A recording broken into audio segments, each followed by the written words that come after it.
கன்னி ராசினியர்களுக்கு அன்பான வணக்கங்கள். உங்களை மீண்டும் சந்திப்பதில் நான் மகிழ்ச்சி அடைகிறேன். அமிர்தாஸ் ஜோதிடன் சார்பாக மீண்டும் உங்களுக்கு பணிவான வணக்கங்கள் தெரிவித்துக் கொள்கிறேன். பொதுவாகவே இந்த கன்னி ராசிகளுக்கு இந்த மாதத்தில் எப்படி இருக்கும், இந்த ஜூலை மாதத்தில் பறக்கும் எப்படி இருக்குங்கிறது பொதுவான பலன்கள் பார்க்க போகிறோம். எந்தெந்த ராசிகாரர்களுக்கு நம்ம பார்த்தாலும் ஒவ்வொரு ராசிகாரர்களுக்கும் அவள் ஜாதக விதிப்படித்தான் பலன் கொடுக்கும். அதை பார்த்து தான் எல்லாமே நடக்கும். அவளுடைய லக்னம், அவருடைய ராசி, அவருடைய தசா புத்தி, அதன்படி தான் பலன்கள் நடக்கும். அவள் படி தான் நல்லது கெட்டதெல்லாம் நடந்துகிட்டு இருக்கும். இப்போ நாங்கள் பார்க்க போகிறது பொதுவான பலன்கள். இப்போ இந்த பொதுவான பலன்கள்னு சொல்லும்போது எப்படின்னா, கன்னி ராசிக்கு எப்படி இருக்கும்? கன்னி ராசிக்கு அதிபதி புதன். அந்த புதன் இப்போ உங்களுக்கு ராசி அதிபதியாக வருகிறார். மீண்டும் கன்னி ராசிக்கு அதிபதியான உத்திரம், அஸ்தம், சித்திரை, இந்த 3 பாதத்தில் பிறந்தவர்களுக்கு எப்படி இருக்கும் அப்படின்னு பார்க்க போகிறோம். பொதுவாக இந்த கன்னி ராசி பொறுத்த வரைக்கும் 5ஆம் இடம் சுத்தமாக இருக்குது. 5ஆம் இடத்தில் இந்த பாவகிரகம் கிடையாது. 5ஆம் இடம் சுத்தமாக இருக்கிறது. மீண்டும் 5ஆம் இடத்தில் குருவின் பார்வை இருக்குது.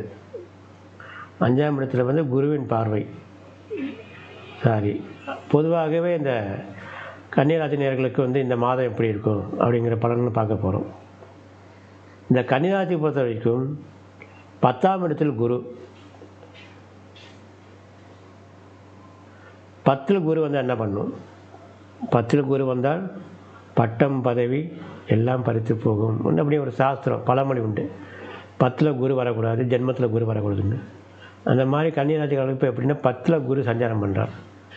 அப்போது நம்ம தொழில் பண்ணுற ரீதியில் பிரச்சனையாக இருக்கும். கொஞ்சம் தேவையில்லாமல் நம்ம சும்மா அமைதியாக இருந்திருந்தாலும் பக்கத்தில் ஏதாவது ஒரு பிரச்சனை பண்ணுவார்.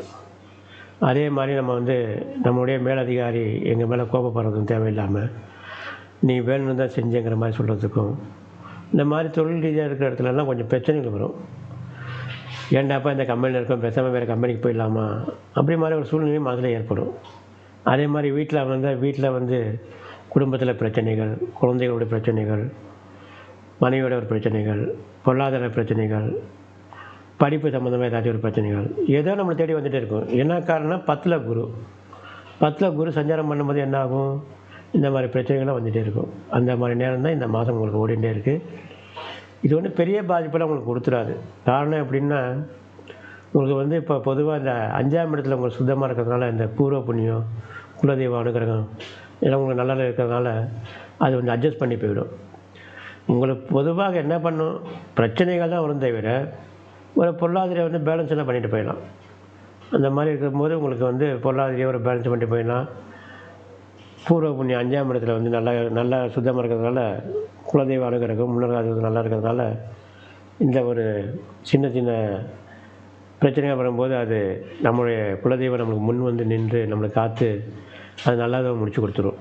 கன்னிராசிக்கு பொதுவாகவே 7ஆம் அதிபதி குரு. அந்த குரு 10ல் இப்போ சஞ்சாரம் பண்ணிட்டே இருக்கார். அதனால் கொஞ்சம் ஜாக்கிரதையாக இருக்கணும். இந்த 10ல் குரு மாற வரைக்கும் இந்த பிரச்சனைலாம் வந்துட்டு தான் இருக்கும். அது நம்ம அப்பப்போ பேலன்ஸ் பண்ணிட்டு போயிட்டே இருந்தால் எந்த பிரச்சனையும் வராது. எந்த இடத்துலையும் நாமளாக தேவையில்லாமல் ஒரு பணம் கொடுக்குறதோ, இல்லை பணம் வாங்குறதோ, இல்லை தேவையில்லாமல் ஒரு 4 பேர் பேசும்போது நம்ம போய் நிற்கிறதோ, அந்த மாதிரி தவிச்சோன்னா இந்த பிரச்சனைலாம் வராது.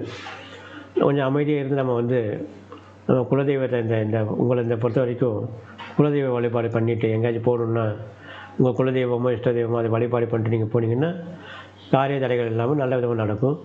அந்த மாதிரி அமைப்பு பெற்றது தான் இப்போ உங்களுடைய கன்னிராசி. இந்த கன்னிராசி நேயர்கள் இந்த மாதத்துக்கு பொறுத்த வரைக்கும் கொஞ்சம் சுமாரான பலன்கள் தான். அடுத்த மாதம் பொறுத்த வரைக்கும் இந்த மாற்றம், அதாவது கிரக மாற்றங்களால் நிறைய மாற்றங்கள் ஏற்படும். அது வரைக்கும் மீண்டும் சந்திப்போம். உங்களிடம் நன்றி கூறி விடைபெறுகிறேன். நன்றி, வணக்கம். நல்லதை நினைப்போம், நல்லதே நடக்கும்.